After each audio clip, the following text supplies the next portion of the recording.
Well, thank you for coming tonight. I have put the slide deck link in the chat box already, and I appreciate the fact that you have joined me tonight. We've got some more people joining, so let me let them in.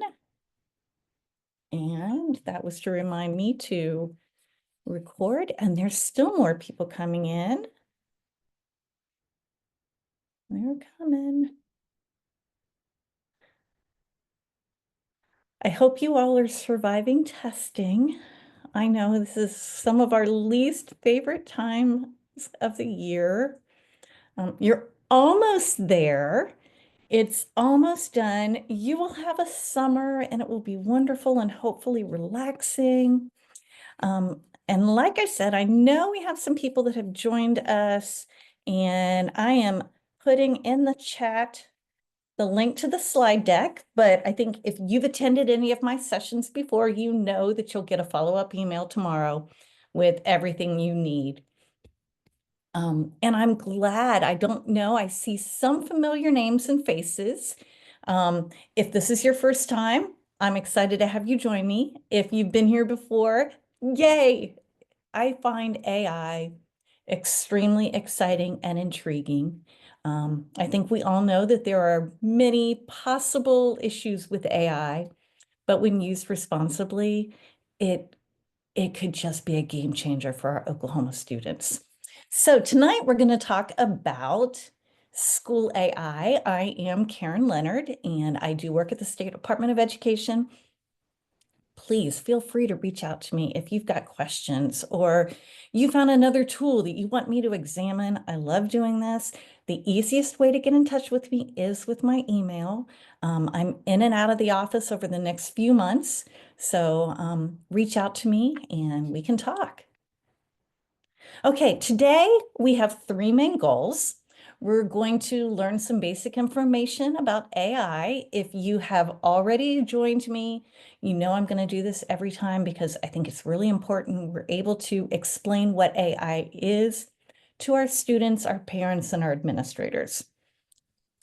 Secondly, we'll understand a little bit about school AI and some of the capabilities that it provides, and we're going to explore some of the key features in classroom applications.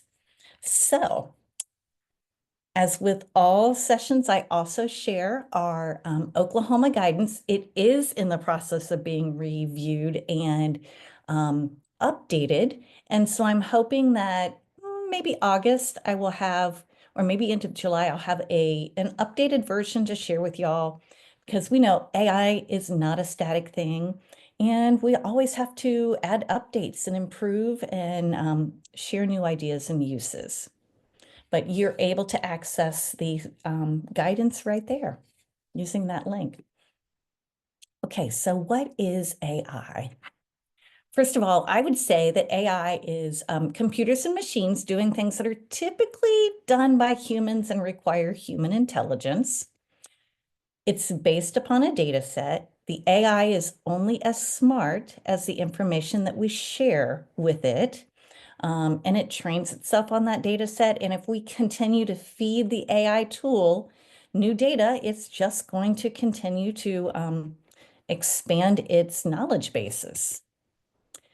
Tonight, we're talking about generative AI, and this kind of AI can generate and create new things and complete tasks for us. The AI we have today is the least intelligent AI we will ever have. It learns and improves with practice. It studies human language and knows how to interact with us, which is great because not all of us are coders. We can't create programs and tell tools what to do. And it's really nice that it's able to interact with us kind of in a pseudo-human. And it's been around for a while, but it's becoming better daily. We use AI tools all the time, whether we want to or not. And those people that are dead set against AI are probably encountering it and using it every day, whether it's the item in the left-hand corner. If I say it, it's going to start talking to me. I have one on my desk. I have my phone with Siri. ways, Netflix, um, Amazon, it's everywhere. And it's fitting pretty seamlessly in our lives, and we don't always realize that it's there. But our world needs humans. We all went into education because we enjoy having relationships with each other. We want to collaborate and share with students and teach students. And AI, if used appropriately, is only a tool. And we are the educators. Our students need you and your compassion. Um, and this other stuff can help us. Okay, so School AI. So far in this webinar series, I've talked about Magic School. I've talked about DFID, I think. No, I haven't talked about DFID. I mean, there's so many different tools out there. Um, this one is rather unique, and I like some of the capabilities. I think that when you start experiencing different tools, you'll find out that different tools have different purposes. So while this can do some of the other tasks that some of the previous AI tools have been able to complete, there's just a different facet to this that I find interesting. So let's see if I can get going here, and we've still got people going in. Okay, School AI is an AI powered teaching tool that's flexible. It can be a tutoring assistant. It streamlines many of the administrative tasks you have to do. It can help you with those. It definitely can enhance student engagement, and it personalizes learning. And that's always that thing that we have had as I would love to be able to personalize student learning, but I've just got too many students. This has ways that are pretty amazing. And I love it when tools integrate with other tools. This tool integrates seamlessly with Canvas and Google Classroom and PowerSchool, Clever, Schoology, and ClassLink. So to me, when those companies have gone together and forged that integration system, I think that that says a lot. And again, every tool that I'm reviewing, I do not pay anything for any of the tools that I'm using, okay? I want you to know everything I'm capable of doing that I'm showing you can be done for free. So let's go ahead and look at School AI. I'm going to show you a couple things before I jump in. One of the features that I really like about School AI is something called Spaces. These are AI-powered, student-centered learning experiences. And I'm going to show you some that are pre-made and how you can make your own and how they interact with our student. And you as an educator can monitor your student progress through their dashboard. And really, it's kind of like students having a one-on-one discussion with either historical figures. You could have a one-on-one discussion with Abraham Lincoln, or there's also special subject tutors. So maybe you've got students that need, this is probably for the older students at this point, humanities, creative arts, economics, an English tutor. It's all pre-created already. And I'm going to pop out and actually jump into School AI now. And all I did was go to School AI. I didn't even, we don't have to have a full email or a URL anymore. We can just kind of type it all in there. I'm going to go ahead and log in with my Google account. And let's see if I can make this.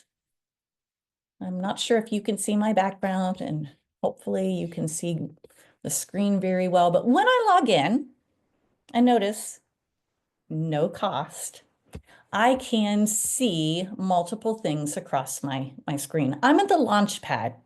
That's like their home base where everything is located.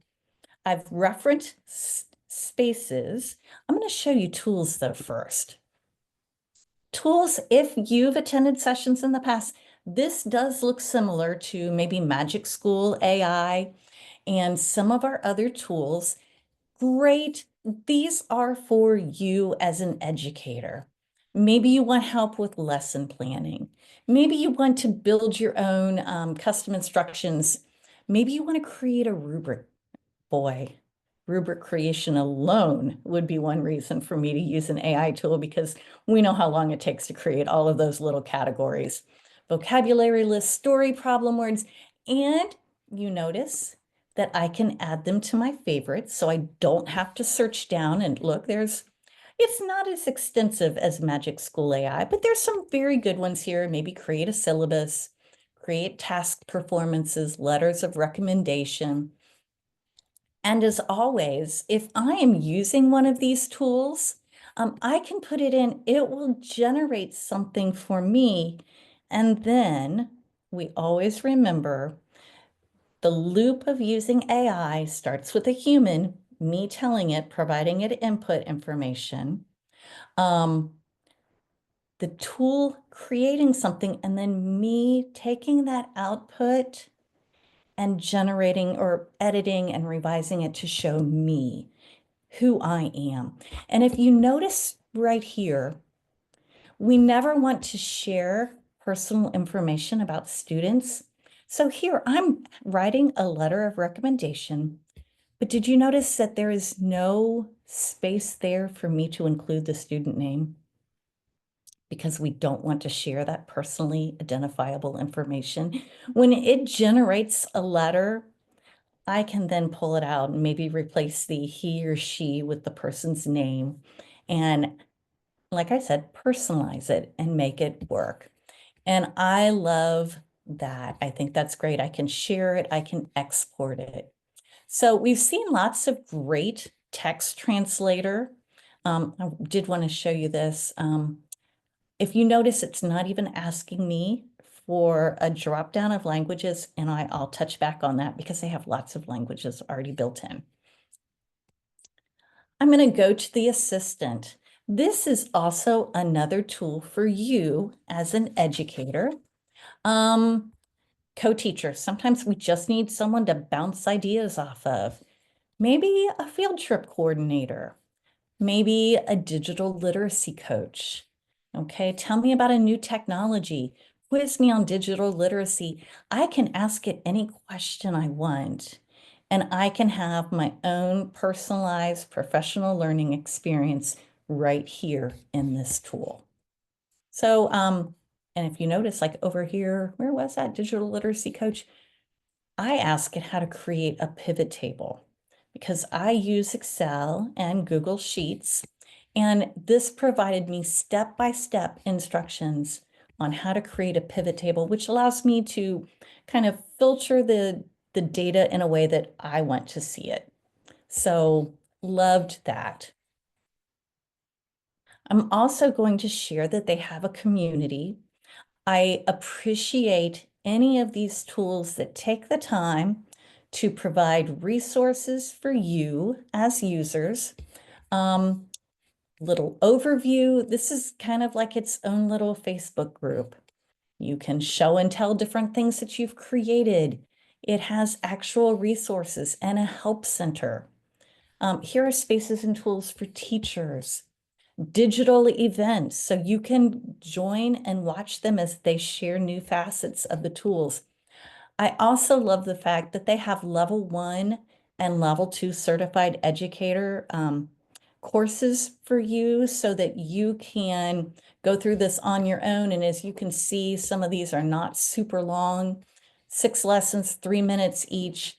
And then you can also get some swag if that's something. Maybe you are the person who's going to turn around and share this with your own faculty, and you can get some of that information right here, collaborative classrooms and everything. So now I'm going back to the Launchpad, and I'm going to tell you the most exciting thing I have found with this, and that has to do with spaces. Okay, many of these are pre-created, and students can just go in and I'm going to start off here. Here's a space where I'm going to interact with Charlie Chaplin. And let's see, I am going to start a preview. And before we begin, it tells me a little bit about this. I'll do my best to represent Charlie Chaplin accurately. Remember, it's a learning tool. Would you like to proceed with our conversation with Charlie Chaplin? And I'm going to say yes. And notice, we're going to be able to see this whole conversation right there. You, as an educator, I'll show you how, can jump in and see what's being said. So, how do you think performing at a young age may have shaped my future? It made you more confident. Everything I put in then really personalizes that learning. Have you ever done something that made you feel more confident?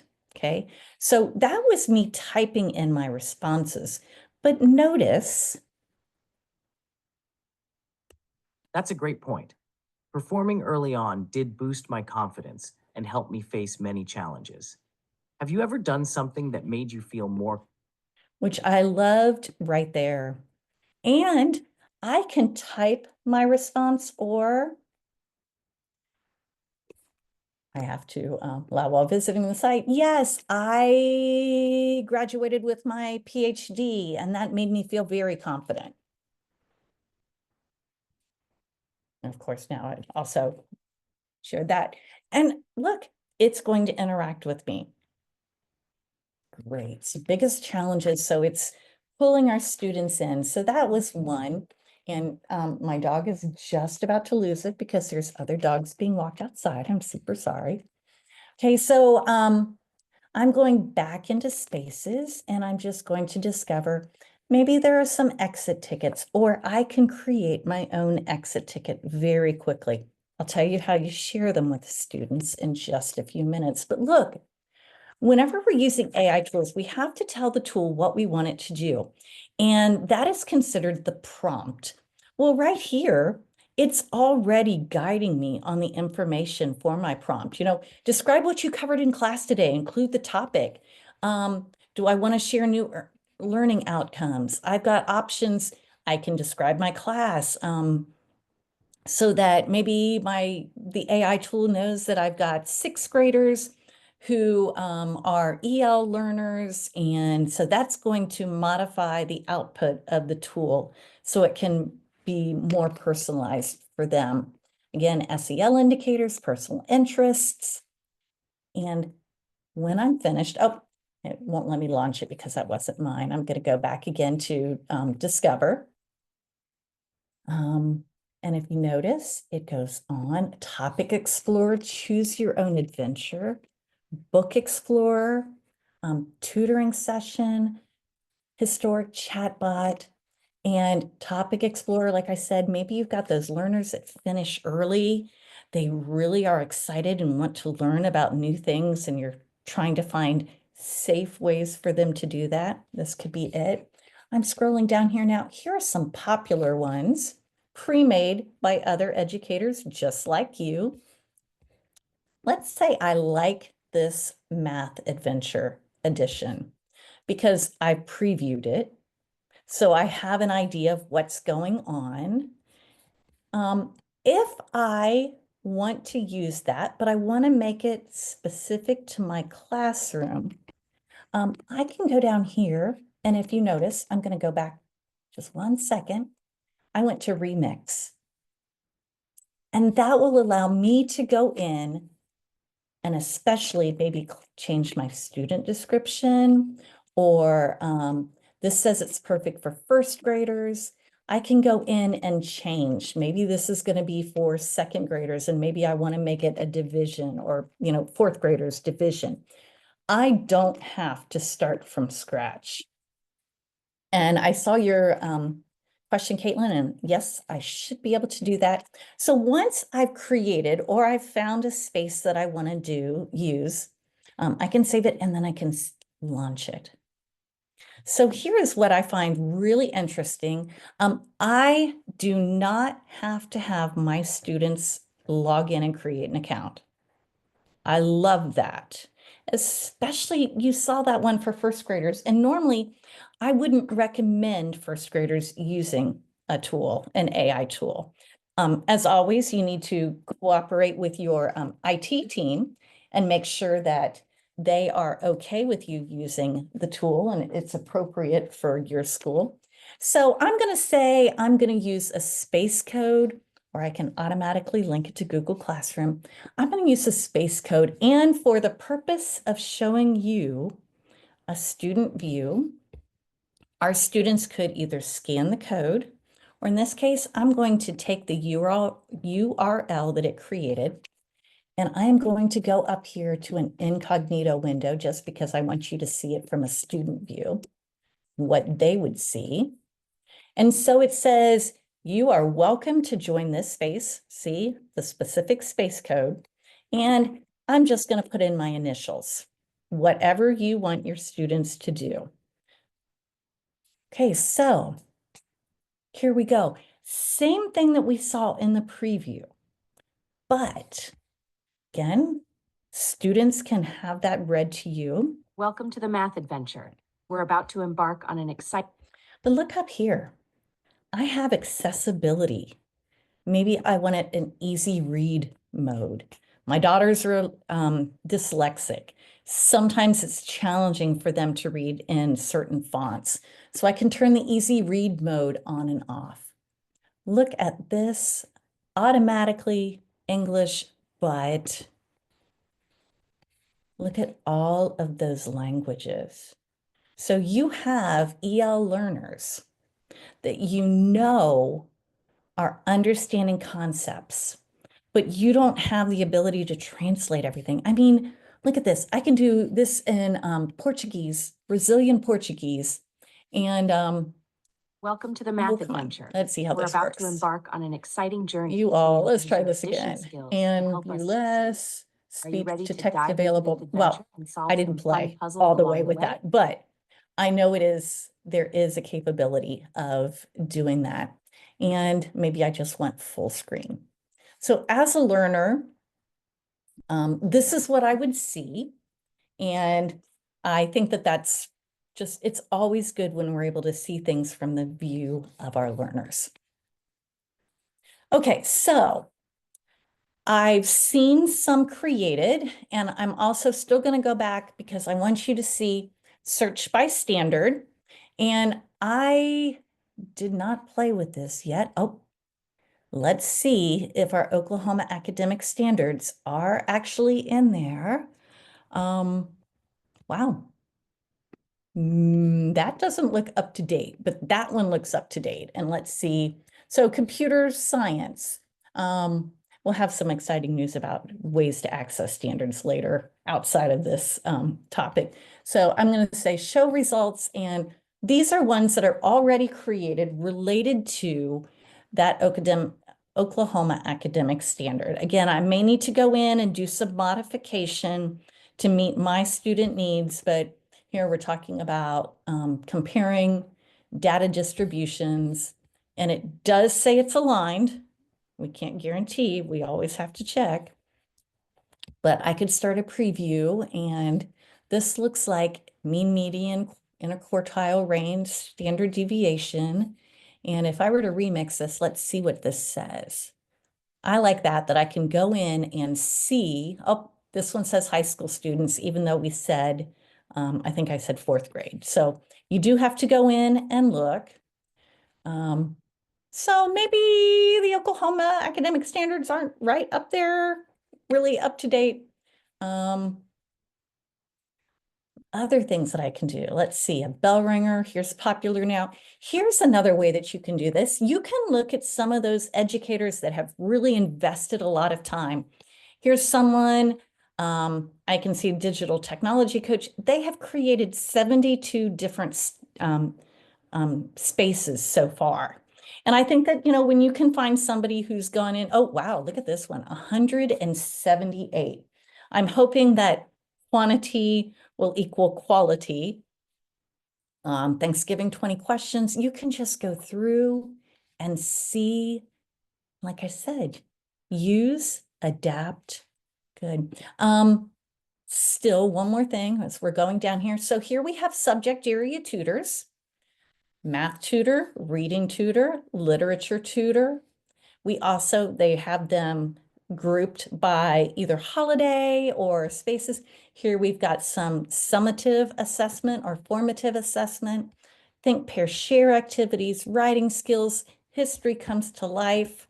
And I did like how it says, I'm trying to be that person, but I only have the knowledge that someone has trained it when talking like with Frederick Douglass or Cleopatra. Okay. So, Jessica said that it appears the free integration is only for Google Classroom. When I was searching, it looked like it could be more, but I will have to get back to you on that one. I had seen that there were a whole lots of other ones, and maybe that is with the paid version. Okay, so let's create a new space. So I went back up here to spaces and I said create, and here are some that I have already created. And I am going to create a new one. And I did play around with this earlier because I didn't want to sit here and not have any ideas. So my title is going to be the Constitutional Convention Experience. And again, if you notice, I love that it's even given you some ideas for your prompt. So I am going to create a role-playing adventure game for the Constitutional Convention. Students are going to select one of the 13 original colonies. I'm going to go down here and say, I'm going to skip the standard for now. I can put my own picture in or it will generate an image for me. My subtitle is going to be Navigating Historic Constitutional Debates. Like I said, and you know what? You could use another AI tool to create all this and refine it from there. And here's my student description. Okay, so I have it and let's see what it does. Are you ready to begin? Which state will you represent? I moved here from Georgia, so I'm going to say Georgia.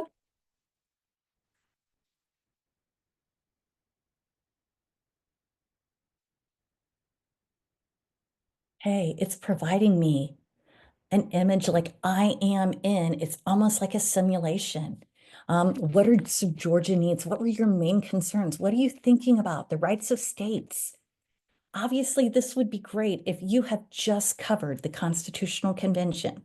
You've had those discussions, and students are now trying to make their own way through that experience. And did you see how long it took me to make that? I mean, I did have to pre-think and get a description and everything, but it just created it like that. Let's say I'm going to generate a cover with AI too while it's sitting there. And we do know that whenever you're creating images, it does tend to take a little bit longer than a normal text creation would be. Oh, here we go. And here we go. I've got my image generated right there. Quick, easy. Or I could add my own there. So now I'm going to save it and launch. So got it all created. I'm going to share it with my students. Again, I could have that up there. I copied the link. I'm going to go in here again as an incognito window and see what it looks like. Yeah. Look, it listed the states for me. Our students didn't even have to think. And to me, I think that's really amazing. I was playing with a choose your own adventure story the other day. There's just a lot. I think what I found most incredible was looking at what other people had done to give me ideas. And I do think that your students would find that very engaging. So now, as an educator, I can see I'm in that space, and I could see where my students are in terms of the process. I'm going to go back to the Launchpad and find where my creations. That one slips away from me. So I have 4 creations so far. I'm going to go back to one I did about Earth Day, and I can only have 75 participants per day. So if you've got more students than that, maybe you launch it on different days with the free mode. And so it's launched, and right now I have no new participants in there. And I'm trying to think if I can go back. I could download a CSV with the student activity, and I could enter a new space prompt for it. And it is not going to let me go back in. Oh, I could set it for, wow. Okay, so I could set that for different class periods. So then I could go back to that end session, find it, and I'll bet I could go in and modify it and make it for another class period. There's always a workaround, so you've got that. And I know, oh, there we go. So here are all of the sessions. Let's see, here is an active one, and I was just getting started on there. That's all the further. Let's see if I can go back again. No, there was one that I was working on. Oh, understanding character development, Earth Day. Let's see if this one, oh, here's one that I've made progress in. So I can see everything. Here is, I asked it to tell me more about the problem. And so you're able to see the student process every time. When they're building new houses, they're probably cutting down trees. You can see that conversation back and forth between that student and that AI tool. And wouldn't that be a great way to have those conversations with your students? And you can see, are they answering or, doing one-word questions or one-word responses? I just think that this is a great way to see what students are thinking. I know other districts are using this. I know that I was talking with some teachers at Deer Creek, and they have been using this with their own students. Highly recommend it. Like I said, though, every district or every school has its own process for approving tools. Just because one district likes it and their IT director has approved it doesn't mean every district. But like I said, it to me seems safe. When I'm creating as a teacher, it's reminding me to not use student personally identifiable information. When I am in here as a learner, I don't have to enter my full name. I can use whatever you as a teacher would like them to put in there, but it is a closed space. So we can group things, put by grade. Oh, look, I can even give suggested grades based upon their participation in here. I have not played around with that. I just stumbled. This is one of those that the more you use it, the more facets you find. And they do give you a list of updates. Teacher chat reaches students in the moment, whether a student needs a nudge back on track or has a quick question. So I just think it's a pretty rich tool. And as testing ends, maybe this is one of those activities that you can review a concept based upon something that you've taught this year and have your students go in. I would love to hear student feedback on using this. And so if you're a person that decides they want to implement this, please let me know about it. I would love to hear what they think and your encounters with any of the tools that I've shared. So I am going to go back in here. So we've got a co-teacher, we've got a lot going on here. Again, the slide deck I think is helpful because those people that aren't here, or you can look at this later and find some ways to go through and use this. I've tried to give you a step-by-step on how to create a preview or create your space. And I did give you student views because, again, you don't use it, you lose it. You can find out where to go for student languages and show them how to speak and have it speak. Again, you can track their progress and see exactly where they are if they're just getting started or involved. Okay, so best practices for using a tool like this. I think this could be a really interesting way to design that AI compatible assessment, maybe formative assessment or activities for your students.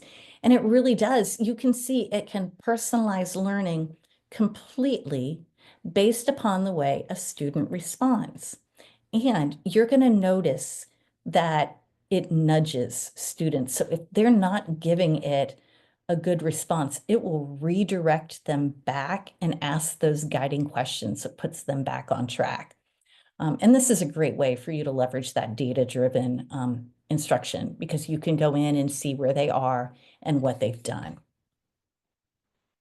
Like I said, there's great resources there. I share this all the time. I'm working to revise this too, but we do know AI, there's a time and a place for both AI and ed tech. My personal belief is if we only use ed tech tools and or AI, if it can enhance and extend learning. If not, we need to be able to have those discussions and work collaboratively without devices. To me, that tool would enhance and extend learning. I do have, like I said, if you've got maybe late middle schoolers or high schoolers, we do need to be responsible for teaching students and their parents when it is okay and when it's not okay to use AI. And we have to be upfront and honest. If you're using AI, tell students, here's what I've done, but when it gave me this output, I made it my own. And, we have to be able to show them how to share when they've used it and what they've used. So we really do have to start having, instead of today classes, tomorrow classes. Our world is changing. Education is changing. I was just reading some news like in China. I mean, we're not trying to compare ourselves with China, but students there are being mandated to use and learn AI. We do have to keep our own students competitive. And I believe it was in Singapore, they've actually designed an AI tool that the schools will use. So it's designed for education. But, we have to look to the future. And this will be part of our future. We're responsible for teaching our students how and when to use it. Because when our students graduate from college in 12 years, isn't it 2037, we have no idea what our world's going to be like. We do need humans in the loop. I keep saying it starts and ends with humans. AI is just a tool in the middle. Do have some resources.